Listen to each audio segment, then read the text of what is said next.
출애굽기 34장 21절로 26절까지 말씀 우리 한 목소리로 합독하도록 하겠습니다. 너는 엿새 동안 일하고 일곱째 날에는 쉴지니 밭갈 때에나 거둘 때에도 쉴지며 제7절 곧 맥주의 초실절을 지키고 새말에는 수장절을 지키라. 너희의 모든 남자는 매년 3번씩 주 여호와 이스라엘의 하나님 앞에 보일지라. 내가 이방 나라들을 내 앞에서 쫓아내고 내 지경을 넓히리니 내가 매년 3번씩 여호와 내 하나님을 뵈려고 올 때에 아무도 내 땅을 탐내지 못하리라. 너는 내 제물의 피를 유교병과 함께 드리지 말며 유월절 제물을 아침까지 두지 말지며 내 토지 소산에 처음 익은 것을 가져다가 내 하나님 여호와의 전에 드릴지며 너는 염소 새끼를 그 어미의 젖으로 삼지 말지니라. 아멘. 99% 순종도 불순종이다라는 말이 있습니다.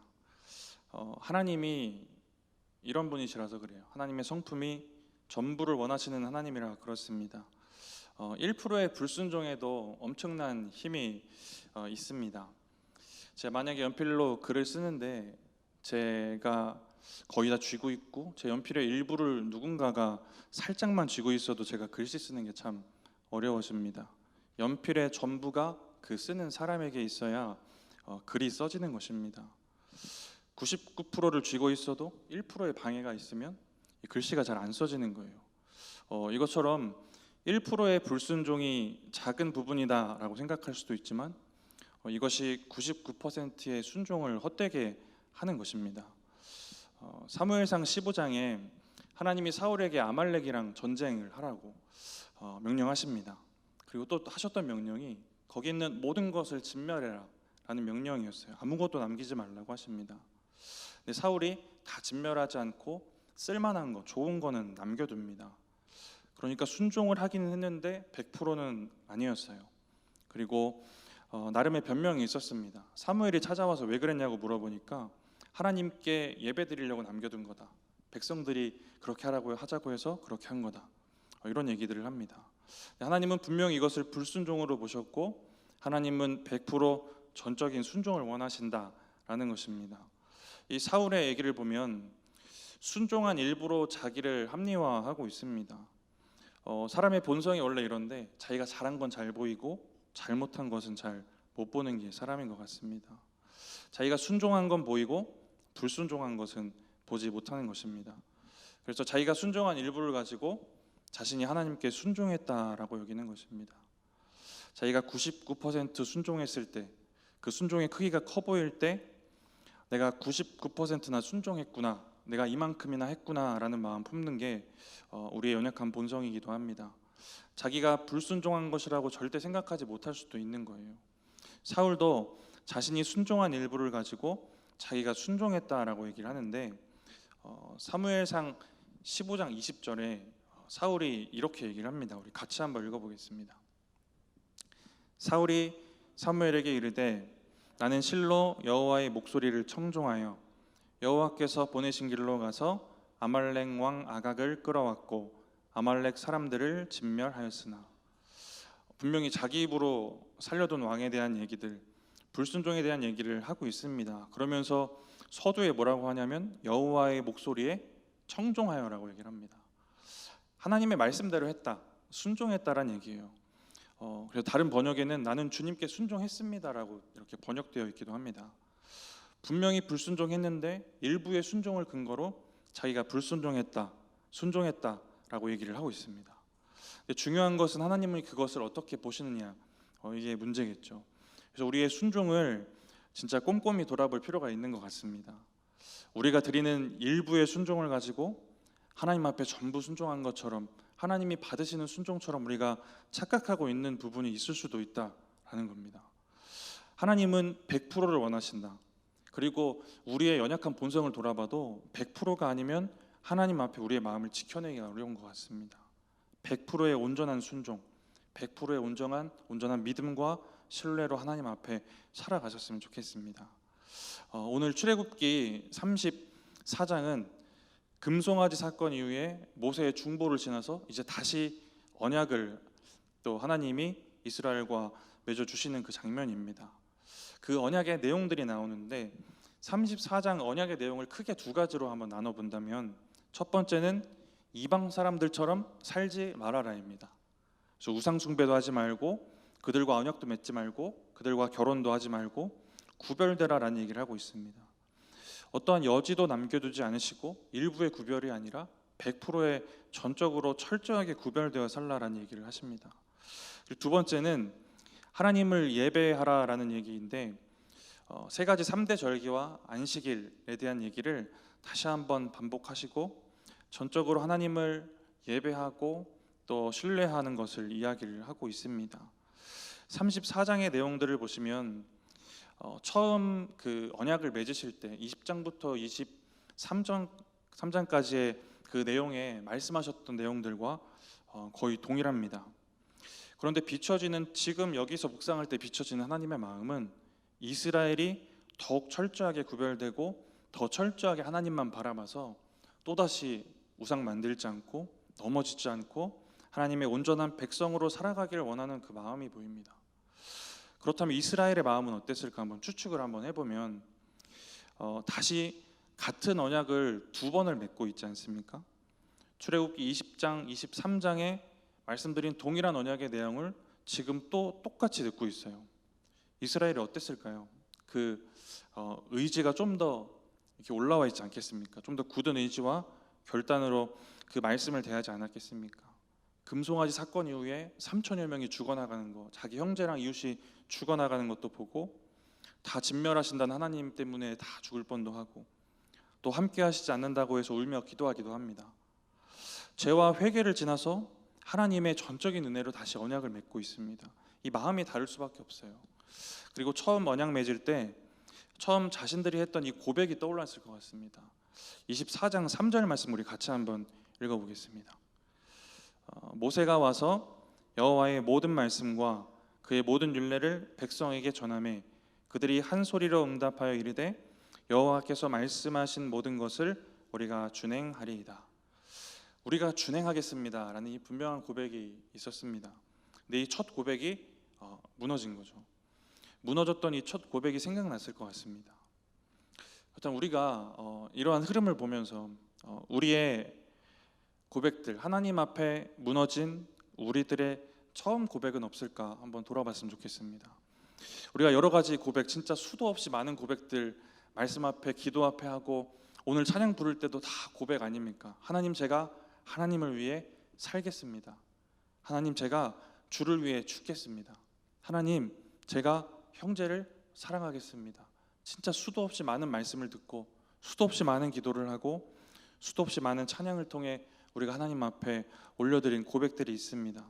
근데 그 고백들이 또 돌아보면 무너진 고백들이 참 많이 있는 것 같습니다. 우리의 수많은 처음 고백이 있고 수도 없이 무너진 고백이 있습니다.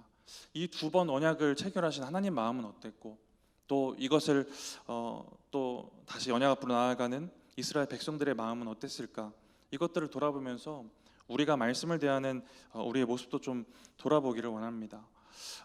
우리의 무너진 고백들, 그때 무너진 우리의 고백을 다시 돌아보고 또 애통해하고 가슴 아파하시는 이 심령이 있으셨으면 좋겠습니다. 그래야 우리가 다시 일어나서 그 넘어졌던 말씀 앞에 다시 세워지고 또 그 말씀을 살아낼 수 있지 않겠습니까? 우리 출애굽기 24장 8절을 보시면 처음 언약을 맺던 그 장면에 이런 말씀이 나옵니다. 24장 8절 말씀 우리 같이 한번 읽어보겠습니다. 모세가 그 피를 가지고 백성에게 뿌리며 이르되 이는 여호와께서 이 모든 말씀에 대하여 너희와 세우신 언약의 피니라. 첫 언약을 맺을 때 이들은 그 은혜를 기억할 수밖에 없었을 거예요. 모세는 피를 백성에게 뿌립니다. 그리고 잘 알고 계시듯이 피는 예수 그리스도의 보혈을 의미합니다. 다시 우리의 모습으로 돌아와서 우리가 예수님의 보혈을 기억하고 그 피로 내가 살았구나, 구원받았구나, 이 고백과 이 은혜를 우리가 기억할 수 있다면 우리가 고백했던 처음 말씀들, 하지만 무너졌던 이 고백들을 다시 살아낼 수 있지 않겠습니까? 우리가 준행하겠다고 주님 앞에 약속하고 고백했던 우리의 고백들을 다시 한번 돌아보고 또 주님의 보혈을 기억하며 그 은혜로 이 고백들을 잘 살아내셨으면 좋겠습니다.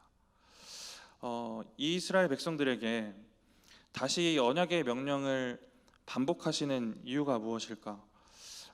이미 하셨던 내용이면 생략하셔도 되는 것 아닐까라는 생각도 잠깐 해봤는데 다시 말씀 주시는 이유는 돌판이 깨져서 돌판에 새겨지지 않아서가 아니라 이스라엘의 그 가슴에 말씀에 새겨지지 않았기 때문입니다. 말씀이 가슴에 새겨지면 이것을 살아갈 수밖에 없습니다. 다른 말로 말씀을 들었는데 막 가슴이 뜨거우셨던 적이 있잖아요. 그래서 이거를 꼭 살아야만 될 것 같은 그 마음들, 이대로 살지 못했더니 막 마음이 이상했던 그런 순간들이 있지 않습니까? 우리의 마음에 새겨지는 말씀들이 있습니다. 그렇게 마음에 이 말씀이 새겨지지 않았기 때문에 그들은 넘어졌고 또 우리도 때때로 그렇게 넘어진다라는 것입니다. 말씀이 가슴에 온전히 새겨지는 그런 은혜가 있으시기 바랍니다. 우리의 마음에 새겨지고 그래서 우리의 마음을 움직이고 그래서 우리가 그 말씀대로 사라지는 그 은혜를 저와 우리 성도님들에게 있었으면 좋겠습니다. 사라지는 이 말씀이 있을 때에 오늘 새벽에도 우리 목사님을 통해 말씀 받았지만 요한복음 15장 10절 말씀에 내가 아버지의 계명을 지켜 그의 사랑 안에 거하는 것 같이 너희도 내 계명을 지키면 내 사랑 안에 거하리라. 우리가 말씀을 지키면서 살아가면 하나님 사랑하면 말씀을 지키는 것이고 또 우리가 말씀을 지키면서 살아가면 주님의 사랑이 우리 안에 거한다고 합니다. 그럼 우리의 영과 육이 얼마나 행복하고 또 평안하고 기쁘겠습니까? 이러한 은혜를 바라보고 또 우리가 지나왔던 또 우리가 넘어졌던 말씀을 다시 한번 돌아보고 그 말씀대로 잘 승리하며 나아가시는 여러분들 되셨으면 좋겠습니다. 오늘 다시 언약의 말씀을 주시는 내용들을 보면 안식일과 3대 절기에 대해서 나옵니다. 오늘 본문을 읽어보면 18절 오늘 읽진 않았지만 18절에 무교절이 나오고요. 22절에 77절과 수장절이 나옵니다. 우리 34장 18절 그리고 22절도 한번 읽어보겠습니다. 우리 먼저 18절 같이 한번 읽어보겠습니다. 너는 무교절을 지키되 내가 내게 명령한 대로 아비벌 그 절기에 이레 동안 무교병을 먹으라. 이는 내가 아비벌의 애굽에서 나왔음이니라. 22절도 한번 같이 읽어보겠습니다. 77절 곧 맥주의 초실절을 지키고 새말에는 수장절을 지키라. 잘 아시는 절기들이겠지만 무교절은 그 출애굽의 은혜를 기억하는 절기입니다. 애굽에서 살리시고 구원하신 하나님의 은혜를 기억하는 것입니다. 그리고 77절은 처절매 거두는 것을 기억하고 그 은혜와 또 그것을 통해 살게 하시고 생명을 이어가게 하신 그 하나님께 감사하는 것입니다. 수장절은 가을에 이 수확을 거둬서 저장하는 그런 것들을 기념하는 절기입니다. 한 해 동안 돌보시고 보호하신 그 주님의 은혜를 기억하는 절기입니다.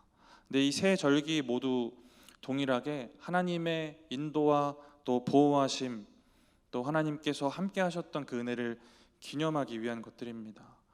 이스라엘인 이 절기를 지키면서 구원하신 하나님, 보호하신 하나님, 채우시고 은혜 주시는 하나님을 기억을 했을 것입니다.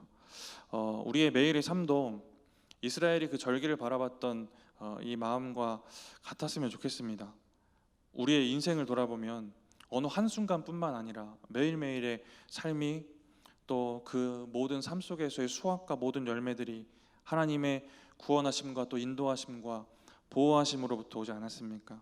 이러한 믿음의 고백으로 우리의 매일의 삶을 감사함으로 하나님께 올려드리시기 바랍니다. 이렇게 3대 절기에 대한 말씀과 또 안식일에 대한 말씀 그리고 제물을 드리는 것에 대한 말씀이 오늘 등장하고 있습니다. 그런데 우리가 주목하여서 조금 더 살펴보아야 될 부분 함께 나누려고 하는데 21절과 24절 말씀입니다.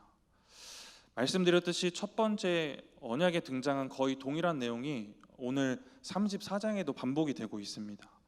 그래서 23장에도 21절에 나오는 것처럼 안식일에 대한 얘기가 나오고 있고 또 23절 말씀처럼 3대 절기에 모든 남자들이 하나님께로 나와서 예배해야 된다 라는 얘기가 동일하게 있습니다. 근데 23장에는 없는데 34장에는 추가된 내용들이 있습니다. 우리 21절을 먼저 같이 한번 읽어보겠습니다. 너는 엿새 동안 일하고 일곱째 날에는 쉴지니 밭갈 때나 거둘 때에도 쉴지며. 우리 24절도 같이 한번 읽어보겠습니다.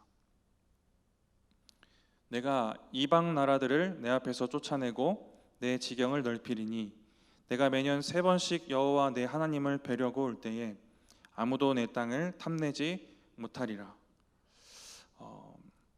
안식일을 지키라라는 말씀만 있었는데 오늘 34장 본문에는 밭갈 때나 또 거둘 때도 쉬어라라는 얘기를 합니다. 농사를 지어보신 분은 이해가 되시겠지만 밭 갈고 거둘 때 쉬는 것은 쉬운 일이 아니겠죠. 그럼에도 쉬라고 하시는 이유는 하나님께서 책임지시겠다라는 이유입니다. 하나님께서 우리가 하나님께 절대적으로 의존하고 철저하게 하나님의 도우심을 믿고 바라보라라는 것입니다. 또 24절도 3대 절기에 모든 남자들이 예배하러 올라가면 그 땅은 누가 지킵니까? 군사력이 없는 거예요. 그때도 하나님이 그 땅을 아무도 탐내지 못하도록 하시겠다라는 말씀이 오늘 34장에는 등장합니다. 근데 이것도 동일하게 전적으로 철저하게 하나님께 맡겨라라는 얘기입니다. 우리가 수많은 설교를 통해 들어왔던 얘기들이에요.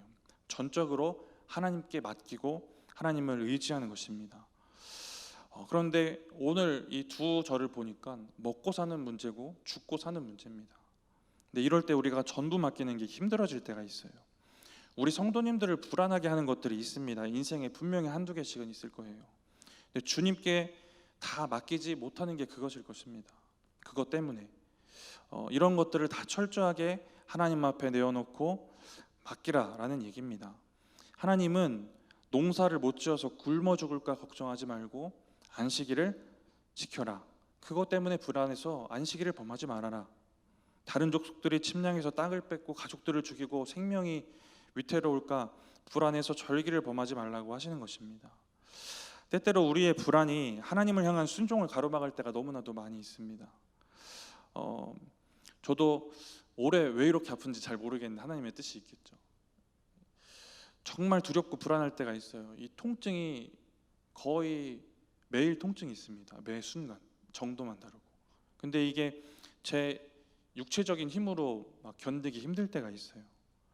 그럴 때 전적으로 하나님께 맡기기보다 제가 청년부 예배 때도 고백을 했는데 이제 많이 고쳐가고 돌아온 중인데 이 통증을 잊기 위해서 뭘 하냐면 생각을 딴 데로 돌릴 곳을 찾는 거예요. 그래서 유튜브를 틉니다. 부끄럽지만 이 통증이 한순간이라도 통증을 잊으려면 어딘가 딴 데로 이제 정신을 돌려야 되는 거예요. 그래서 유튜브를 틀고 부끄럽지만 그렇게 지나왔던 시간들이 있는데 불안할 때, 내 힘으로 안 될 때 우리가 하나님께 전적으로 의지하고 나아가지 못하는 우리의 모습들이 있는 것입니다. 때때로 우리의 불안이 하나님을 향한 우리의 믿음, 우리의 순종을 가로막을 때가 생기는 겁니다. 우리가 수많은 말씀들에 아멘하고 집에 돌아가서 살아가는 우리의 삶을 보면 또 불안한 상황 또 만나면 또 그 아멘이 땅에 떨어져 가지고 언제 아멘했는지 기억도 못할 만큼 그렇게 살아가는 우리의 삶도 많은 겁니다. 땅에 떨어지는 아멘이 많은 겁니다. 그냥 땅에 떨어지는 아멘이라는 단어가 오늘 설교를 준비하다 생각이 났어요. 나의 불안 때문에 내가 아멘하고 하나님 앞에 믿음으로 고백했던 그대로 살지 못할 때가 있구나. 근데 베드로가 제자들과 배를 타고 건너가다가 풍랑을 만난 사건을 잘 아실 거예요. 그때 물 위로 걸어오시는 예수님을 만나게 됩니다. 그때 베드로가 이렇게 얘기를 하는데 우리 마태복음 14장 28절과 또 예수님께서 하시는 29절 말씀까지 우리 두 절 같이 한번 읽어보겠습니다. 베드로가 대답하여 이르되 주여 만일 주님이시거든 나를 명하사 물 위로 오라 하소서 하니 오라 하시니 베드로가 배에서 내려 물 위로 걸어서 예수께로 가되. 베드로는 풍랑을 만났고 만일 주님이시거든 명하사 나를 물 위로 오라 하소서. 또 예수님이 29절에 오라고 하십니다. 그랬더니 베드로가 배에서 내려서 풍랑이 있는 무리를 걸어가고 있습니다. 베드로는 입으로 아멘은 안 했는데 이것이 바로 아멘입니다. 오라고 하시는 예수님 말씀에 베드로가 입으로는 아멘하고 배 안에 가만히 있으면 이것은 아멘 아니고 이게 아멘이 땅에 떨어지는 겁니다. 아멘이 행동으로 이어지고 삶이 되어지는 것. 서두에도 말씀드렸지만 우리의 첫 마음, 첫 고백, 우리가 드렸던 그 순종의 고백들이 땅에 떨어진 것들이 얼마나 많습니까? 우리가 아멘하고 살지 못하는 게 있는 거예요. 아멘은 행동으로 이어져야 되는 것이고 베드로도 똑같이 불안한 상황입니다. 불안해도 오라고 하시는 분이 주님이시니까 가는 겁니다. 그게 우리의 아멘이 되어야 될 줄 믿습니다. 불안하고 죽을 것 같아도 풍랑에 휩싸여 있어도 누군가 내 땅을 뺏고 내 목숨을 빼앗을 것 같아도 이대로 하나님의 절기 지키러 가면 내 땅이 안전하지 않을 것 같이 막 불안해도 지금 가서 농사 안 지으면 나 굶어 죽을 것 같아도 그래도 아멘하고 가는 겁니다. 우리의 아멘과 우리의 그 믿음의 순종이 온전히 삶이 되어질 수 있도록 그렇게 살아가셨으면 좋겠습니다. 하나님 말씀을 기억하고 순종하며 행동하는 것이 우리가 하나님 진짜 믿는 것이고 신뢰하는 것인 줄 믿습니다. 하나님은 오늘 본문을 통해 하나님을 전적으로 의지하고 하나님께 전적으로 맡기는 이 믿음을 말씀하고 계십니다. 그러면 하나님이 도우시고 인도하시고 채우시고 지키시겠다. 전적으로 우리가 하나님 앞에 맡겨드리면입니다. 우리의 인생에 하나님의 도우심과 인도하심과 채우심이 흘러 넘치고 넘쳐서 세상 사람들도 보고 다른 사람에게도 그러한 축복이 돌아가야 하는데 정말 그렇게 우리가 살아가고 있는지를 우리가 돌아보길 원합니다. 우리가 전적으로 하나님 앞에 서고 주님 앞에 나아가고 그 말씀을 믿고 신뢰하고 우리가 살아가면 그 은혜가 우리 가운데 충만하여질 수밖에 없다라는 겁니다.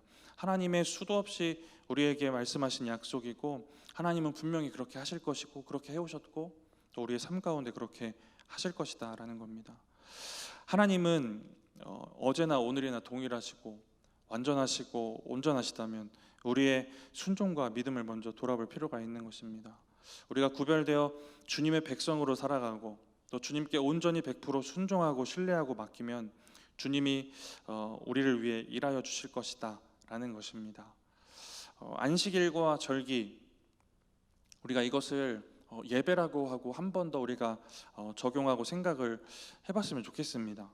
우리가 하나님이 하실 것을 믿고 목숨 걸고 불안해하지 않고 믿음으로 예배하는 것입니다.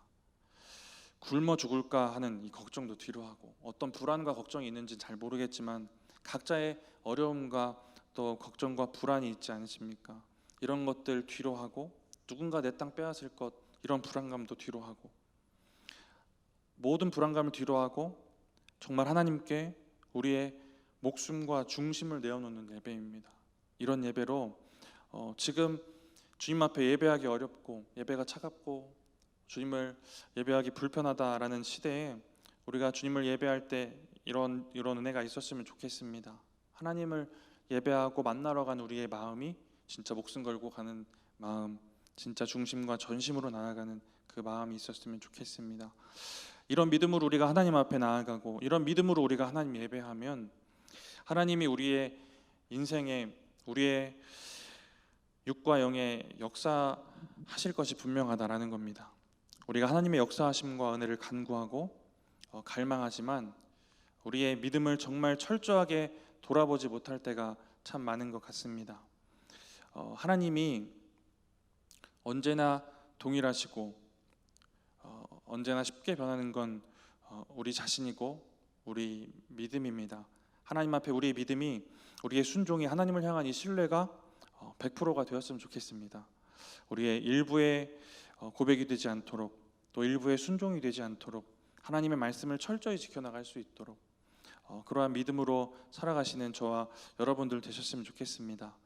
이렇게 하나님의 말씀에 순종하고 또 하나님의 은혜를 경험하고 살아가시는 저와 여러분들 되셨으면 좋겠습니다. 절기를 지키면서 이들이 은혜를 기억하지 않았겠습니까? 그랬던 이스라엘처럼 은혜를 기억하고 또 감사로 삶을 온전히 살아내시는 저와 우리 성도님들 되셨으면 좋겠습니다. 잠깐 기도하겠습니다. 하나님, 오늘 말씀을 통해 주님의 말씀을 철저히 순종하지 못하며 때때로 우리가 고백한 입술의 고백이 입술의 고백으로만 끝났던 우리의 모습들을 돌아봅니다. 하나님, 허락하신 말씀을 온전히 살아내고 또 순종하는 그러한 믿음이 우리 가운데 있게 하시고, 어떠한 상황과 여건 바라보지 않게 하시고, 어떠한 상황과 여건 속에서도 주님을 철저하게 신뢰하며 맡겨드린 우리의 믿음이 되어질 수 있도록, 또한 우리의 예배가 그렇게 되어질 수 있도록 주님 함께하여 주시옵소서. 그렇게 주님을 경험하며 주님의 역사를 체험하는 우리들의 인생 되어질 수 있도록 주님 함께하여 주시옵소서. 감사합니다. 예수님의 이름으로 기도드립니다. 아멘.